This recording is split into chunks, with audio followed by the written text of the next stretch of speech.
All right, let's rock out some music history. Oh, through the bass!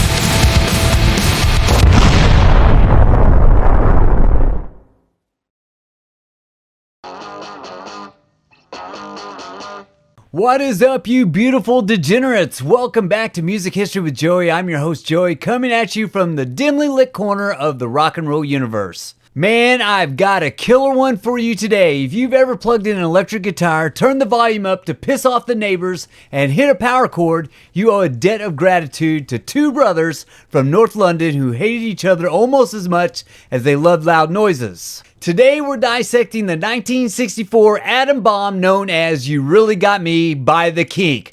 Let's go! So picture this. It's 1964. The Beatles are wearing matching suits and singing about holding hands. It's very polite. It's very British. Then come in Ray and Dave Davies. These guys looked like they just rolled out of a pub fight and decided to start a band. They had already released two singles that did absolutely nothing. Crickets, man. Their label Pie Records was basically hovering over the delete button on their career. Ray Davies knew they needed a hit or he was going to go back to living on tea and disappointment. Ray writes this riff. Now, originally, he wanted it to be a jazz song. Can you imagine? You really got me with a saxophone solo? Absolute garbage, man. But then Dave Davies, the younger, angrier brother, gets his hands on it. This is the part of the story I love because it's pure guy at the bar genius. Dave Davies wanted a sound that didn't exist yet. He didn't have a fancy distortion pedal because, well, they hadn't really been invented for the masses yet. So what does he do?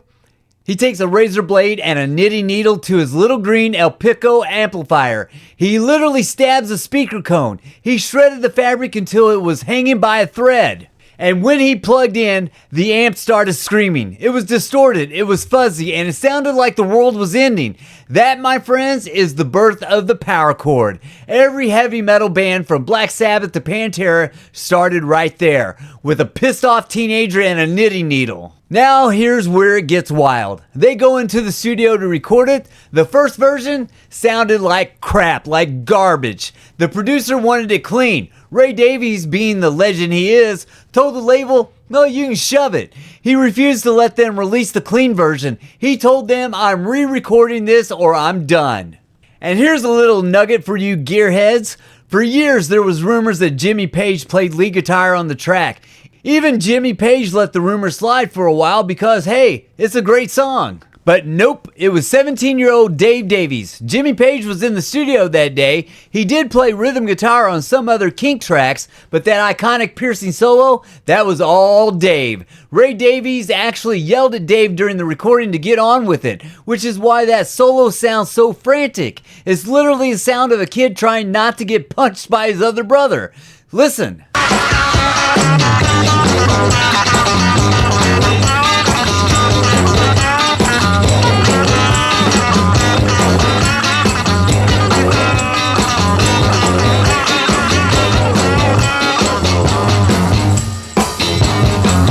Okay, why does this song still matter?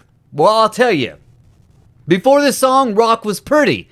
After You Really Got Me, rock was dangerous. It was 2 minutes and 14 seconds of pure, unadulterated adrenaline. It hit number 1 in the UK, broke the top 10 in the States, and basically gave birth to hard rock and punk in one afternoon. And let's be honest, without this song, we don't get the Van Halen cover in 1978, which, let's face it, that's the version we usually blast while we're firing up a smoker on Saturday afternoon. But remember, Eddie wouldn't have had that playground to play in if Dave Davies hadn't butchered his amp first. That's your dose of history for today. Go out there, turn it up, and if you see a knitting needle, you know what to do. Actually, don't. Your warranty won't cover it, and I'm not paying for your gear, man. I'm Joey Morgan. This has been Music History with Joey. Keep it sexy, keep it rocking, keep it loud, keep it real, and I'll catch you on the flip side. Peace.